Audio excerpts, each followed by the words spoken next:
প্রিয় দর্শক, আসসালামু আলাইকুম। দৈনিক সনদের প্রতিক্রিয়ায় আপনাদের সবাইকে স্বাগত জানাচ্ছি। আর সাথে আছি আমি শামীম আহমেদ রিজভী। আগামীকাল বৃহস্পতিবার বেলা 11টার সময় জাতীয় পার্টির বরণীয়স্থ চেয়ারম্যান কার্যালয়ে এক সাংবাদিক সম্মেলনের আহ্বান করা হয়েছে।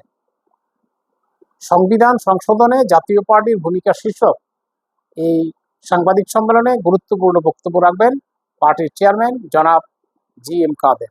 এছাড়াও senior co chairman barrister Anisul Islam Mahmud, মহাসচিব মজিবুল হক চুন্নু সহ কো চেয়ারম্যান বিন্দু, প্রেসিডিয়াম নেতৃবৃন্দ এবং কেন্দ্রীয় নেতৃবৃন্দ উপস্থিত থাকবেন বলে আমরা আশা করছি। এ উপলক্ষে আজই এক চিঠির মাধ্যমে দেশের সকল ইলেকট্রনিক্স এবং প্রিন্ট মিডিয়াকে আমন্ত্রণ জানানো হয়েছে। এদিকে দেশের চলমান যে রাজনৈতিক অস্থিরতা এবং সরকারের নীরব ভূমিকায় আজকেই সন্ধ্যায় বিএনপির মহাসচিব জনাব ফখরুল ইসলাম আলমগীরের নেতৃত্বে একটি প্রতিনিধি দল যমুনায় প্রধান উপদেষ্টা প্রফেসর মোহাম্মদ ইউনূসের সাথে সাক্ষাতের কথা রয়েছে।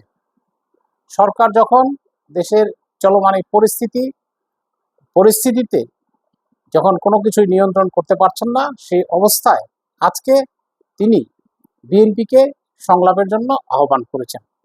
আমরা আশা করব যে এ ধরনের সংলাপে জাতীয় পার্টিকেও ডাকার জন্য, জাতীয় পার্টির মূল্যবান মতামত গ্রহণ করার জন্য। কারণ হঠাৎ করে গজিয়ে ওঠা কোনো ছাত্রনেতা বা সমন্বয়কারীদের কথা একটি দেশ বা রাষ্ট্র চলতে পারে না।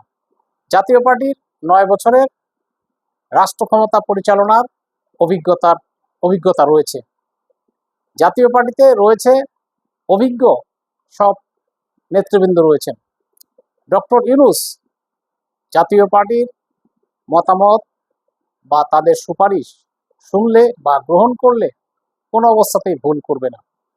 আমরা যতটুকু জানতে পেরেছি, বর্তমানের যে সরকার, অন্তর্বর্তীকালীন সরকার বর্তমান পরিস্থিতিতে সমন্বয়কারীদের তাদের মতামতকে আর তেমন গুরুত্ব দিচ্ছেন না। সরকার নিজে নিজের সিদ্ধান্ত নিয়ে চলতে চাচ্ছেন। তো এই পর্যায়ে আমার আশাবাদ থাকবে বিএনপির পরেই যেন জাতীয় পার্টিকে ডাকা হয় এবং জাতীয় পার্টির যথাযথ মূল্যায়ন করা হয়। আজকে দেশের যেই পরিস্থিতি, সেই পরিস্থিতি কোনো দিকেই সামাল দিতে পারছে না দেশের আইন শৃঙ্খলা বাহিনী।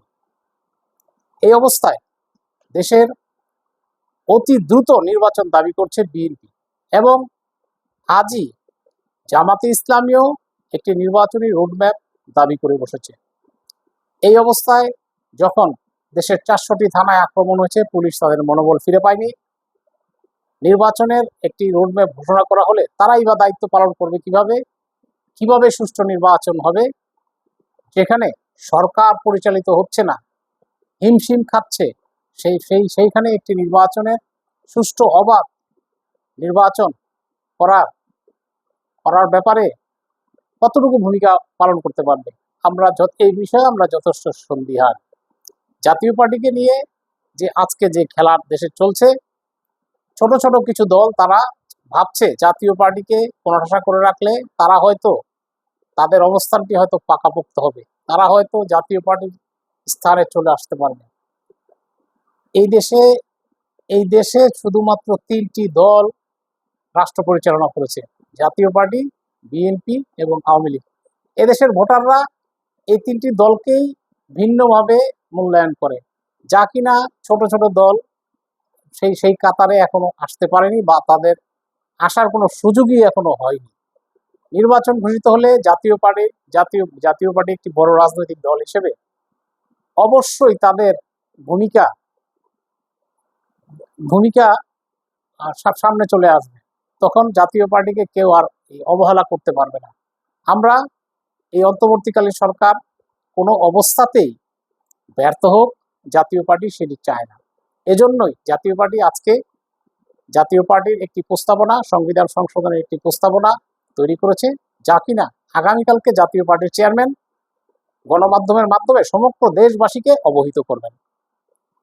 জাতীয় পার্টির চেয়ারম্যান অবশ্যই এই জন্য একটি ধন্যবাদ দেশবাসীর কাছ থেকে প্রাপ্য, কারণ তিনি তাকে তার দলীয় মতামত সরকার গ্রহণ করার জন্য কোনো চিঠি না দিলেও তিনি স্ব-উদ্যোগী হয়ে এই সাংবাদিক সম্মেলনের আয়োজন করছেন। আমরা আশা করছি এই সাংবাদিক সম্মেলনে দেশের সমস্ত মিডিয়াগুলো এসে উপস্থিত হবেন এবং এই জনাব জি.এম. কাদেরের প্রস্তাবনা গুরুত্ব সহকারে তাদের টিভি এবং পত্রিকার মাধ্যমে তুলে ধরবেন এবং এ থেকে দেশবাসী জাতীয় পার্টির এই ভাবনা জানতে পারবেন। এই বলেই আজকের এই বক্তব্য শেষ করছি। সবাই ভালো থাকবেন। আল্লাহ হাফেজ।